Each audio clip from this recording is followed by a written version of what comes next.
أعوذ بالله من الشيطان الرجيم. بسم الله الرحمن الرحيم. Sayyid. So this book by Imam Qudamah, it is al-Wasiyya, the final advice, by Imam Qudamah rahimahullah.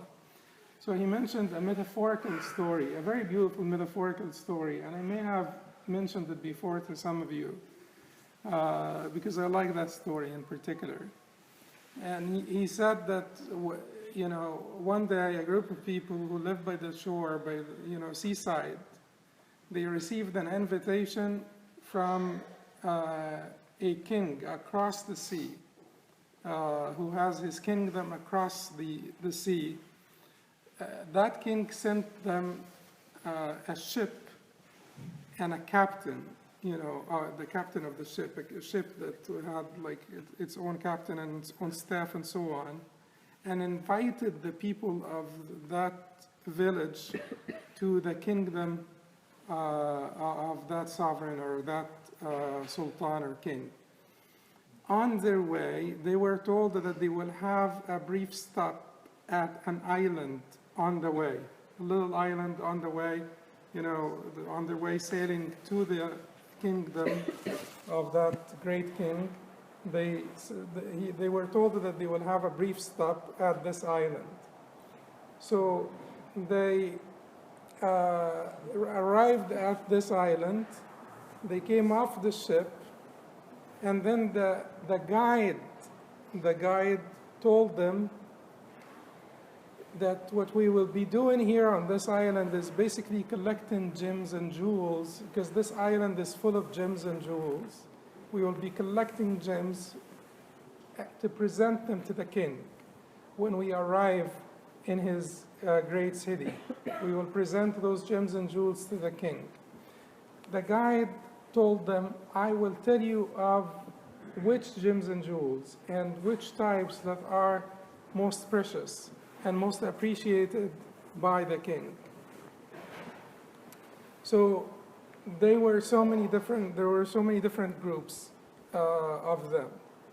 Some of them, once they heard this from the captain, they ran and they started to collect the gems and jewels and everything they found in front of them. Everything they found that looks shiny, they start to collect this. Everybody has a backpack.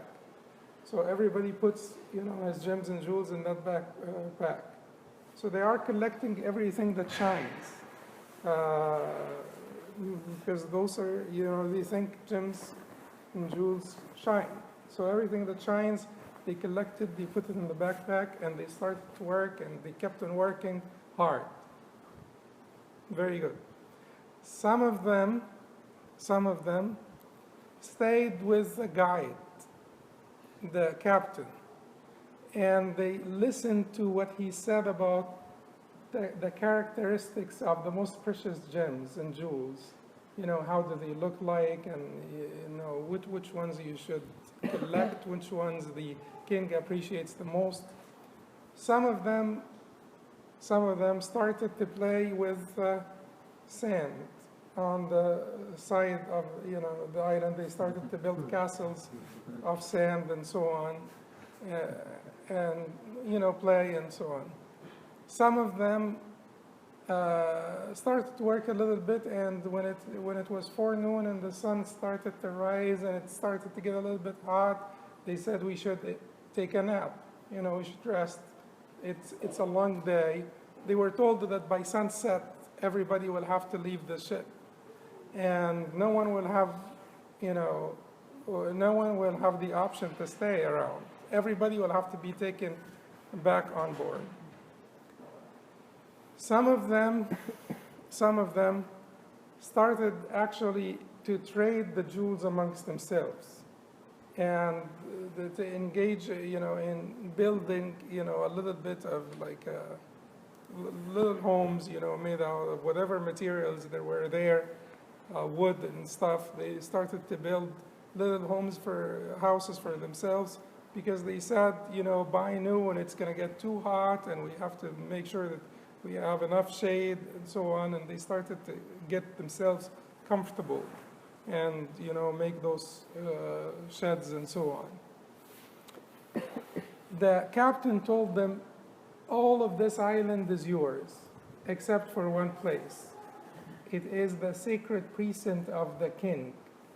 It has the harem, Hatem al Malik. It has the women of the king. And the sacred, precinct of the king is this palace. One palace in the island.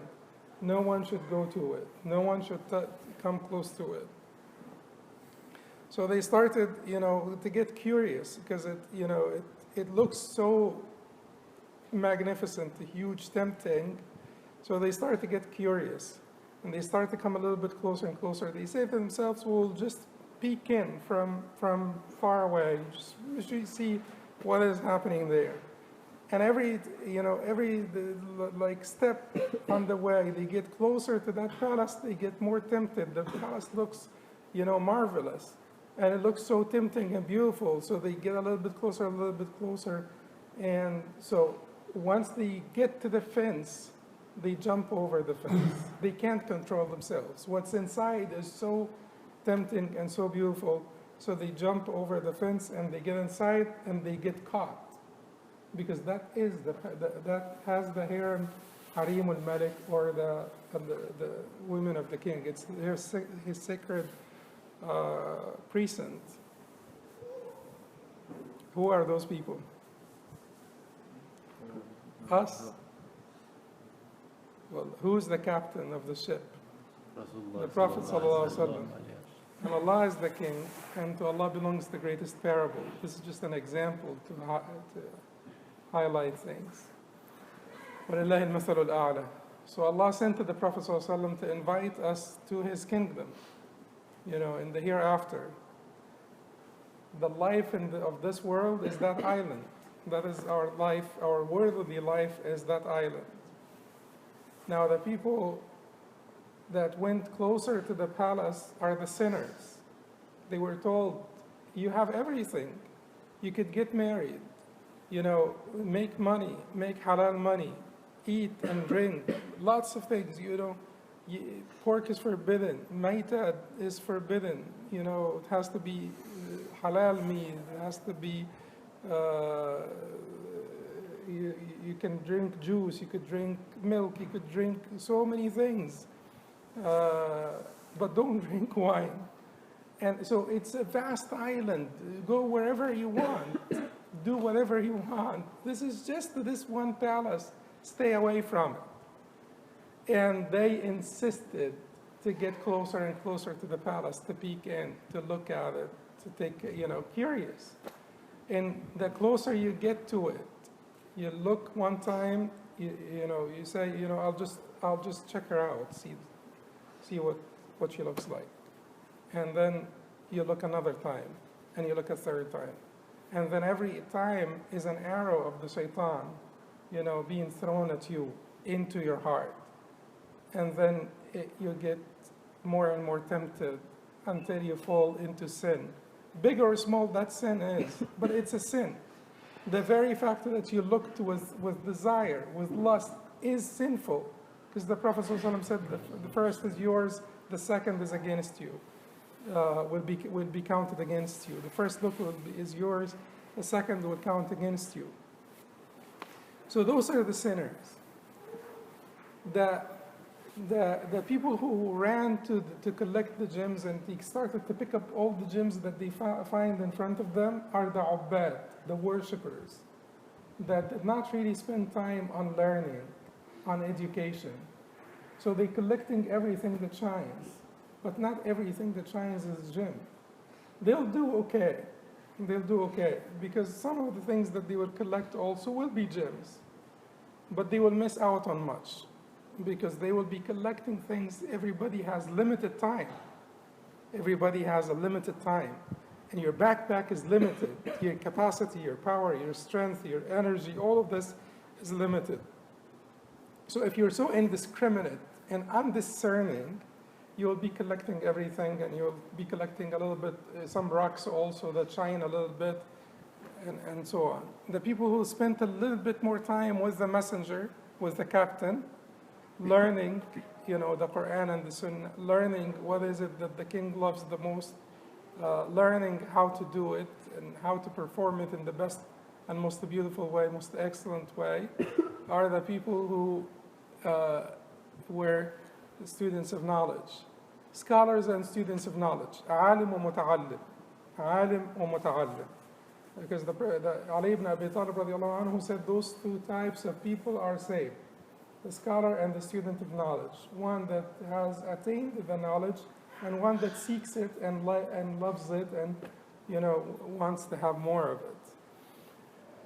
And the people, the people who started to build houses are the people who were consumed in this dunya, the people who were consumed in the pleasures of this dunya, the businessmen who wanted to make a lot of money and build houses and buy cars and so on, not realizing that this is just an island. This is not your final destination. You're just here temporarily, and you will be taken at the end of the day back to the ship. And at the end of the day, no one will be given a choice to stay behind. You will be seized by force. You will be taken by force back to the ship. So if you were napping, who's napping? The lazy people who spend their time in frivolity, in nothingness, is just laziness. The couch potatoes, those people that don't do anything. They don't do anything bad, but they don't do anything good either, are the people that were napping. And the people who spent their time in lahu wa la'ib, in play and amusement, are the people who started to build castles, of sand that get, destroyed by the waves and so on. So it is a very nice parable that really teaches us where we should be, The best place to be is to learn, to spend a little bit more time with the messenger, spend a little bit more time with the captain of the ship, learn what is it that is most appreciated by the king and what is not, so that when you're in your limited time and with your limited capacity as a human being, you pick out the jewels that are most precious and will be most appreciated by the king. Don't ever go near that palace. Don't ever go near the haram, the haramat of Allah subhanahu wa ta'ala, the sacred bounds of Allah subhanahu wa ta'ala. Don't come close, because once you come close, you will trespass. ألا إن لكل ملك حمى ألا إن حمى الله محارمه. The Prophet ﷺ said, for every king he has his sanctuary, and Allah's sanctuary is his prohibitions. Don't go near them. If you trespass, you will be caught and you will be punished. And that's it. It's a nice story.